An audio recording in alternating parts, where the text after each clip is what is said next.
வணக்கம் நேயர்களே, விஷன் 9 டிவிக்காக நான் உங்கள் லக்ஷ்மி நாராயணன். இப்போ நம்ம பார்க்க போகிறது வார ராசி பலன் 3ஆம் தேதியிலிருந்து 9ஆம் தேதி வரை எப்படி இருக்க போதும் பார்க்க போகிறோம். ஸோ எப்போதும் சொல்கிறதான், லக்னத்துக்கு பாருங்கள், ராசிக்கு பார்ப்பதை விட லக்னத்துக்கு பார்க்குறது ரொம்ப பர்ஃபெக்டாக இருக்கும். உதாரணமாக ஒரு மகர லக்னம் விருச்சிக ராசினா விருச்சிக ராசிக்கான பலன்களை பார்க்கறதை விட மகர ராசிக்கான பலன்களை பார்க்கும்போது ரொம்ப பர்ஃபெக்டாக இருக்கும்.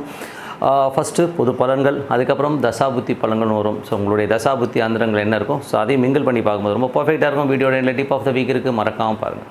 ரிஷபராசிக்கு வந்து பார்த்திங்கன்னா உங்களது ராசியாதிபதி சுக்கிரன் ராசியிலே இருக்கும்போது நல்ல லாபங்கள், வேலை இல்லாத வேலை கிடைப்பதற்கான வாய்ப்புகள், ஏதாச்சும் வந்து கடன் எதிர்பார்த்துருந்தீங்கன்னா கடன் கிடைப்பதற்கான வாய்ப்புகள் ரொம்ப சிறப்பாக இருக்குது. 2, 5ஆம் அதிபதி புதன் வந்து உங்கள் ராசியிலே இருக்கும்போது குழந்தை இல்லாத குழந்தை பிறப்பதற்கான வாய்ப்புலாம் ரொம்ப நல்லா இருக்குது. ஸோ மற்றபடி வந்து நல்ல வளர்ச்சி, நல்ல ஏற்றங்கள் வருவதற்கான வாய்ப்புகள் ரொம்ப நல்லாவே இருக்குது.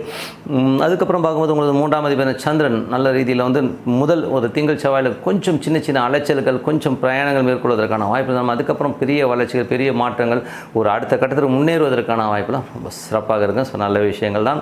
அதுக்கப்புறம் பார்க்கும்போது உங்களுக்கு 4ஆம் அதிபதி சூரியன் வந்து ராசியிலே இருக்கும்போது நல்ல விஷயங்கள் வரும். வீடு சொத்துக்கள் சார்ந்த விஷயங்கள், நல்ல ஏற்றங்கள் வருவதற்கான வாய்ப்புலாம் நல்லா இருக்குது. உங்களோட 5ஆம் அதிபதி புதன் வந்து ராசியிலே இருக்கும்போது குழந்தை இல்லாத குழந்தை பிறப்பதற்கான வாய்ப்பு ரொம்ப நல்லா இருக்குது.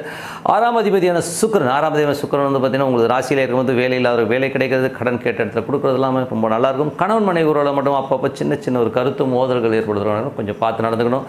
அப்புறம் 7ஆம் அதிபதியான செவ்வாய் வந்து உங்களுக்கு 12இல் இருக்கும்போது கணவன் மனைவிக்கு நடுவில் சின்ன ஒரு சச்சரவுகள், சின்ன டென்ஷன்ஸ் வரும் குழந்தைகளால். ஸோ குழந்தைகளோட பேச்சை எடுக்க போகும்போது கொஞ்சம் சின்ன ஸ்ட்ரெஸ் வருவதற்கான வாய்ப்புலாம் கொஞ்சம் பார்த்து பண்ணிக்கணும்.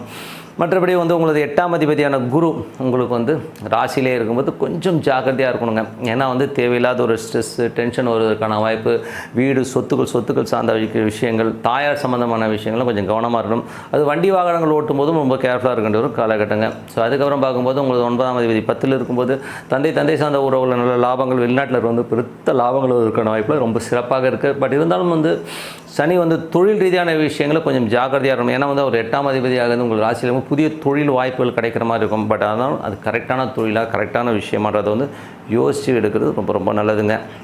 உங்களுக்கு வந்து 11ஆம் அதிபதி, ஸோ 8 மற்றும் 11ஆம் தேதி குரு வந்து ராசியிலே இருக்கும்போது கொஞ்சம் கேர்ஃபுல்லாக இருக்கணும். ஏன்னா வந்து அது சூரியனுடைய சாதனமாக நிலபுலன்கள், சொத்துக்கள், தாயோட உடல்நிலை சார்ந்த விஷயங்களில் கொஞ்சம் கேர்ஃபுல்லாக இருந்துக்குங்க. அதில் சின்ன ஒரு ஸ்ட்ரெஸ் வருவதற்கான வாய்ப்புகளும் கொஞ்சம் பார்த்து நடந்துக்கிறது ரொம்ப அவசியங்க.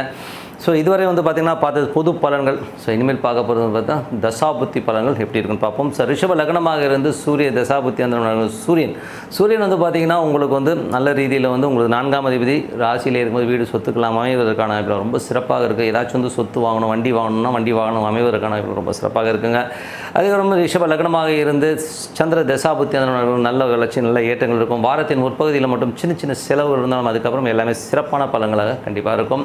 ரிஷப லக்னமாக இருந்து செவ்வாய் தசாபுத்தி அந்த செவ்வாய் வந்து 7ஆம் அதிபதியாக இருந்து அது 12இல் இருக்கும்போது சுப நிகழ்ச்சிகள் சார்ந்த விஷயத்துக்காக கொஞ்சம் செலவு பண்ணுறதுக்கான வாய்ப்புகள் நிறைய இருக்குது. மனைவிக்காக கொஞ்சம் செலவு பண்ணுறது, அந்த மாதிரி விஷயங்கள் இருந்தாலும் சின்ன விஷயங்களுக்காக கொஞ்சம் கடுக்கடுன்னு 2 பேருக்கும் ஒரு சின்ன கருத்து மோதல்கள் வருவதற்கான வாய்ப்புகள் கொஞ்சம் பார்த்து நடந்துக்கணும். ரிஷப லக்னமாக இருந்து ராகு தசாபுத்தி அந்த ராகு வந்து பார்த்திங்கன்னா உங்களுக்கு 11இல் இருக்கும்போது நல்ல லாபங்கள் எள்ளி தருவதற்கான வாய்ப்புகள் நல்லா இருக்குது. வேலையில் நல்ல மாற்றங்கள், நல்ல ஒரு பணம் வருவதற்கான வாய்ப்புகள், குழந்தைகளுடைய வளர்ச்சி நம்ம ரொம்ப சிறப்பாக இருக்கும். சில பேர் வந்து ஆன்மீக சுற்றுலா போவதற்கான வாய்ப்புகள் ரொம்ப சிறப்பாக இருக்குது. அதுக்கப்புறம் பார்க்கும்போது உங்களுக்கு வந்து ரிஷப லக்னமாக வந்து குரு தசாபுத்தி அந்த குரு வந்து உங்களுக்கு 8ஆம் அதிபதியாக வந்து ராசியிலே இருக்கும்போது நண்பர்கள், மூத்த சகோதர சார்ந்த விஷயங்கள் கொஞ்சம் கவனமாக இருக்கணும். சொத்துக்கள் சார்ந்த விஷயங்கள்லாம் வந்து இப்போ பேசாமல் இருக்கிறது ரொம்ப நல்லதுங்க. அதுக்கப்புறம் ரிஷப லக்னமாக இருந்து உங்களுக்கு வந்து சனி தசாபுத்தி அந்த தொழில் ரீதியான விஷயம் கொஞ்சம் கவனமாக இருக்க வேண்டியிருக்கணும். புதிய தொழில் வாய்ப்புகள்லாம் கிடைக்கிற மாதிரி இருக்கும். பட் இருந்தாலும் அது வந்து எதுவும் ஃப்ராடுத்தனம் இல்லாமல் இருக்கிறத வந்து கொஞ்சம் பார்த்து இது பண்ணிக்கோங்க. ரிஷப லக்னமாக இருந்து புதன் தசாபுத்தி அந்தரம் நடக்கிறவங்க வந்து புதன் வந்து பார்த்திங்கன்னா உங்களுக்கு 12இல் இருக்கும்போது கொஞ்சம் செலவுகள் அதிகமாக இருப்பதற்கான வாய்ப்பு இருக்கும். குழந்தைகளுக்காக கொஞ்சம் செலவு பண்ணுறதும் குடும்பத்திற்காகவும் கொஞ்சம் செலவு பண்ணுறது வந்து தவிர்க்க முடியாத ஒரு விஷயமாக கண்டிப்பாக இருக்கும். அதுக்கப்புறம் வந்து ரிஷப லக்னமாக இருந்து உங்களுக்கு வந்து புதனுடைய விஷயங்கள் வந்து பார்த்திங்கன்னா குழந்தைகள் வந்து ஏதாச்சும் வந்து சேட்டைகள் பண்ணுவாங்க. பட் கொஞ்சம் வந்து நம்மளை வந்து டென்ஷன் பண்ணாலும் அதுக்கப்புறம் வந்து அவங்களுடைய செலவுகள் பண்ணி கொஞ்சம் கிளியர் பண்ணுற மாதிரி விஷயங்களுக்கு செலவு வைப்பாங்கிறது தான் உண்மையான விஷயம். ரிஷப லக்னமாக வந்து கேது தசாபுத்தி அந்த கேது வந்து 5ல் இருந்த சந்திரனுடைய சாதத்தில் இருக்கும்போது குழந்தைகளோட கல்விகள் சம்பந்தமான விஷயம், சின்ன கடன்கள் வாங்குவதற்கான வாய்ப்புகள் இருக்குது. ஸோ சில பேர் வந்து ஆன்மீக சுற்றுலா போவதற்கான வாய்ப்பும் ரொம்ப சிறப்பாக இருக்குங்க.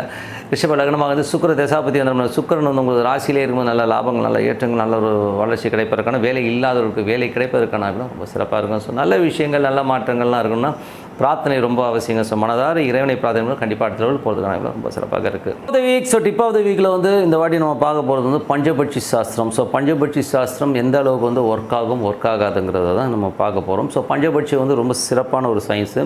இதுவரை வந்து என் வாழ்நாளில் வந்து கிட்டத்தட்ட வந்து ஒரு 25 வருஷத்துக்கு மேலே வந்து நான் இதை வந்து அப்ளை பண்ணிட்டு வரேன். எங்கேயுமே தோற்றதே கிடையாது, அவ்வளோ பர்ஃபெக்டாக இருக்கும்.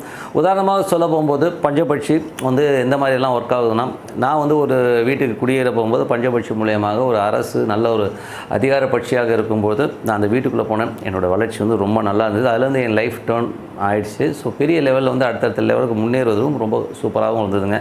அதே மாதிரி பஞ்சபட்சி வந்து பார்த்திங்கன்னா ஒரு காலகட்டத்தில் ஒரு வேலைக்கு போய் நான் ஜாயின் பண்ணுறேன். ஏன்னா நான் வந்து சேல்ஸ் அண்ட் மார்க்கெட்டிங்கில் இருக்கும்போது வேறு ஒரு வேலைக்கு செல்லும்போது ஒரு நிர்பந்தம் ஏற்பட்டுச்சு. என்ன மாதிரி நிர்பந்தம்னா, அந்த படுபட்சி நாளில் வந்து நான் போய் ஜாயின் பண்ணணும் அப்படிங்கிற ஒரு காலகட்டத்தில் வந்து அந்த கம்பெனியில் போய் நான் ஜாயின் பண்ணேன். அந்த கம்பெனியில் ஜாயின் பண்ணி வச்சதே என் லைஃப் டைமில் வந்து அந்த படுபட்சிங்கிறது வந்து அது ரொம்ப மோசமான ஒரு நாள். அன்னைக்கு போய் அதை ஜாயின் பண்ணி வாழ்நாளில் வந்து அந்த மாதிரி கஷ்டத்தை, அந்த கம்பெனியில் இருந்த மாதிரி கஷ்டத்தை நான் அனுபவிச்சதே கிடையாது. அவ்வளோ டென்ஷனையும் ஸ்ட்ரெஸ்ஸையும் வந்து கொடுத்துச்சு அந்த கம்பெனி. அது மட்டும் இல்லாமல் பொருளாதாரத்துலேயும் வந்து பெரிய சரிவை கொடுத்துச்சுங்க. கிட்டத்தட்ட வந்து அந்த கம்பெனி விட்டு வெளில வரும்போது நிறைய சம் லேக்ஸ் வந்து நம்ம விட்டுட்டு வர மாதிரியான சூழ்நிலை உருவாக்கிடுச்சு. ஏன்னா வந்து அவ்வளோ காசு போயிடுச்சு. ஸோ என்னோட பெரிய ஒரு மன உளைச்சலை ஏற்படுத்து. ஸோ இந்த படுபட்சி காலகட்டத்தில் வந்து நம்ம எதுவுமே செய்யக்கூடாதுங்கிறத வந்து உணர்த்தினதும் அதுதான்.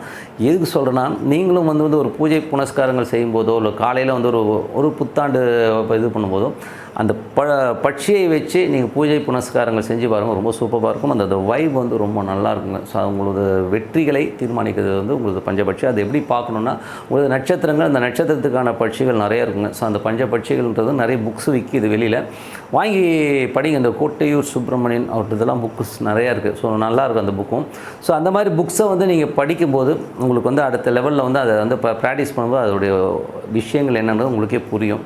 ஸோ கண்டிப்பாக அதை வந்து பயிற்சி பண்ணி பாருங்கள். வாழ்நாளில் இது அப்ளை பண்ணும்போது இது கொடுக்குற மாதிரி சக்ஸஸ் வந்து வேறு எதுவும் கொடுக்குறதில்ல. ஸோ பஞ்சபட்சியை கடைபிடிங்கன்னு சொல்லிட்டு உங்களிடம் விடைபெறுவது உங்கள் லட்சுமி நாராயணன். நன்றி, வணக்கம்.